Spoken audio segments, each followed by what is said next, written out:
দুইতলা foundation করে 4 room বাড়ির foundation কাজ আপনারা দেখছেন। দর্শক, অনেকে আছেন ফাউন্ডেশন কাজটা করছেন কিন্তু কাজ পারফেক্ট হচ্ছে না। টাকার মানে টাকা খরচ হয়, বাড়ির কাজ পারফেক্ট না হলে কিন্তু আপনার বাড়ির ফাউন্ডেশন বেশি দিন টিকবে না। দেখুন, আমরা এখানে দুইতলা ফাউন্ডেশন করে যে বাড়ির মোট নির্মাণাধীন কাজগুলো করছি, একটু খেয়াল করবেন। এখানে পুটিং কলমের সাইজ রাখা হয়েছে 12 ইঞ্চি বাই 12 ইঞ্চি, বেজের সাইজ 5 ফিট বাই 5 ফিট, কাঠ শাটারিং করে বেজটি ঢালাই করা হচ্ছে 14 ইঞ্চি। পুটিং কলম ঢালাই করেছি 12 ইঞ্চি বাই 12 ইঞ্চি। এই কলমটিতে রড লেগেছে প্রায় 100 কেজি ছাদের নিচে পর্যন্ত। তো এখানে আমরা বিমের নিচে 10 ইঞ্চি গাঁথুনি করব। সেই ক্ষেত্রে বিমের নিচের কতটুক পর্যন্ত আপনি 5 ইঞ্চি ওয়াল গাঁথুনি করতে পারবেন এবং একটু হাইট বেশি হলে কেন 10 ইঞ্চি গাঁথুনি করবেন, বিস্তারিত বিষয়টা জানতে পারবেন। ভিডিওটি দেখতে থাকুন। দেখুন, আমরা এখানে 1.5 ফিট পর্যন্ত মাটি কেটেছি বিমের নিচে। এখন এই 1.5 ফিট মাটি কাটার পরে সুন্দরভাবে বালি দিয়ে সমস্ত জায়গাটা লেবেল করেছি এবং বালি দেওয়ার আগে অবশ্যই কলমটিতে গ্রাটিং ব্যবহার করতে হবে। দেখে নিন, আপনারা হয়তো বলেন মিথ্যে কথা বলছি, প্রত্যেকটা কলমে কিন্তু গ্রাটিং ব্যবহার করেছি। এভাবে গ্রাটিং ব্যবহার করে পানি দিয়ে গাঁথনির আগে একদিন সমস্ত কাজটা কমপ্লিট করে রাখবেন, যেমনটা আমরা কমপ্লিট করে রেখেছি। কালকে আমরা সুন্দরভাবে ওয়াটার লেভেল করে গাঁথনিগুলো করব। দেখুন, প্রত্যেকটা জায়গার কাজ কিন্তু খুবই পারফেক্টভাবে করা হয়েছে। আপনারা যদি 2তলা ফাউন্ডেশন দিয়ে বাড়ি করেন তো এভাবেই কাজগুলো করার চেষ্টা করবেন। বাড়ির বিমের নিচের দেওয়ালটা ফাটবে না, বিম সঠিকভাবে লোড নিতে পারবে, কাজটা হবে পারফেক্ট।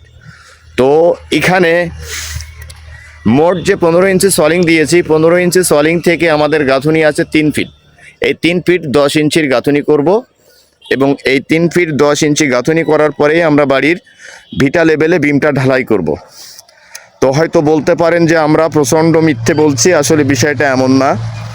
আমরা এই 16 কলম দিয়ে মোট বাড়িটার কাজের জন্য রড ব্যবহার করেছি 3200 কেজি। মোট 3200 কেজি রডের মধ্যে আমাদের এখানে বিমের রডটিও আছে। তো এই সাইটের কাজগুলোও দেখুন। এভাবে যদি আপনি বিম করার আগে সমস্ত জায়গায় সলিং কমপ্লিট করে মোট বাড়ির কাজগুলো করেন তো আমি মনে করি আপনার বাড়ির বিমের নিচের দেওয়ালগুলো ফাটবে না, বিল্ডিং থাকবে ঝুঁকিমুক্ত এবং লোড সঠিকভাবে নিতে পারবে। তো মূলত ফাউন্ডেশনটা 3তলা হিসেবেও করতে পারবেন।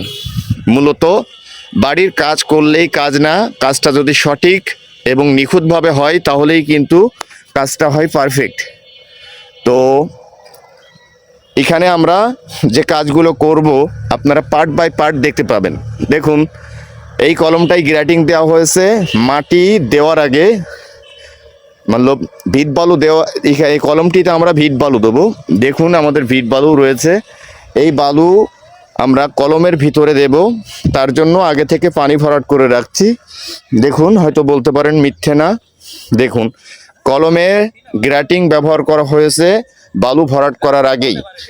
তো আমরা মূলত এখানে সমস্ত কাজগুলো কিন্তু কনফার্মভাবে করেছি এবং এই সাইডটায় সলিং কাল দেব, মাটি কেটে সুন্দরভাবে বালু দিয়ে এমনভাবে লেবেল করে রেখে পরে কিন্তু গাঁথুনিগুলো ধরে করলে কিন্তু কাজগুলো পারফেক্ট হয়। তো সবাই কাজটা ভালোভাবে করার চেষ্টা করবেন। আমরা আপডেট কাজগুলো আপনাদের মাঝে প্রতিনিয়ত দেখানোর চেষ্টা করব। ধন্যবাদ।